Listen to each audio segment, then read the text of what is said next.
Okay, everybody. Hi, it's me. It's Miss Checka.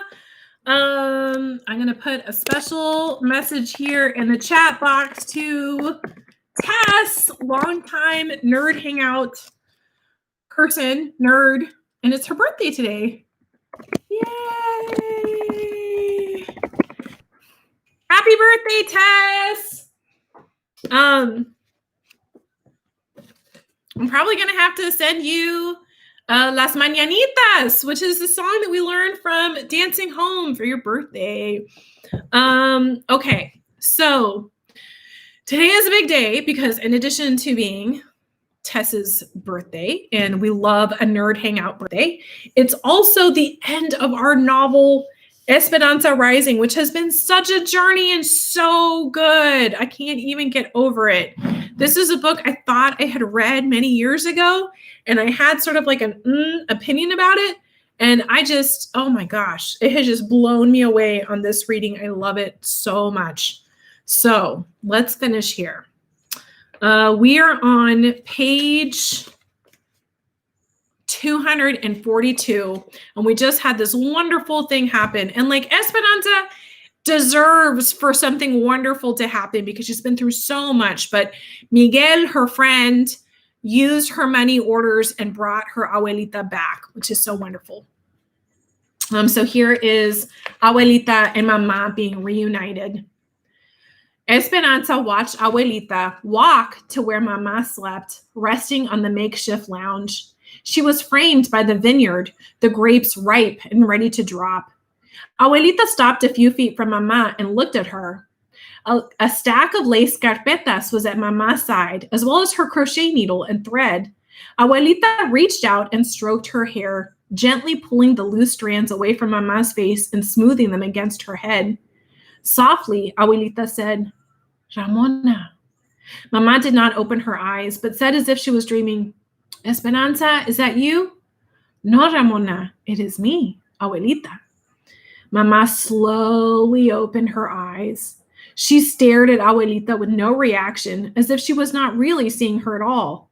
Then she lifted her hand and reached out to touch her mother's face, making sure the vision was true. Abuelita nodded. Yes, it is me. I have come. Abuelita and mama uttered no words that anyone could understand. It was their own language of happy exclamations and overwhelming emotions. Esperanza watched them cry, and she wondered if her own heart would burst from so much joy. Oh, Esperanza, said Isabel, jumping up and down and clapping. I think my heart is dancing. Oh my God, that's the cutest line anybody has ever said. Esperanza barely choked out the whisper, mine too. Then she picked up Isabel and spun her around in her arms.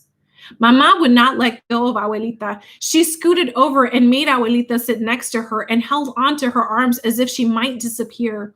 Suddenly, Esperanza remembered her promise, ran back to the cabin, and returned carrying something in her arms. Esperanza, said abuelita, could that possibly be my blanket? Did you finish it? Not yet, she said, unfolding the blanket.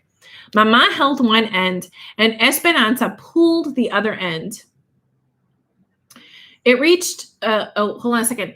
Honey, they're in the chat box. Please don't do that. That's actually like very, very distracting. Okay. Esperanza pulled the other end. It reached from the chinaberry tree to the mulberry. It could have covered 3 beds. They all laughed. The yarn was still connected, waiting for the last row to be finished. They all gathered on the quilt and at the table. Esperanza sat down and pulled the massive blanket next to her, took the needle, and began crocheting the final stitches.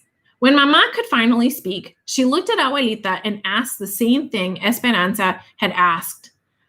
How did you get here? Miguel, said abuelita. He came for me. Luis and Marco have made it possible. Have been impossible. If I went to the market, one of their spies would follow me. I think they thought you were still in the area and would eventually come back for me. 10 stitches up to the top of the mountain. Esperanza listened to abuelita tell Mama about how infuriated Tío Luis had been when he found out they were gone. He'd become obsessed with finding them and questioned all of their neighbors, including Senor Rodriguez. They had even come to the convent to question her sisters, but no one told them anything.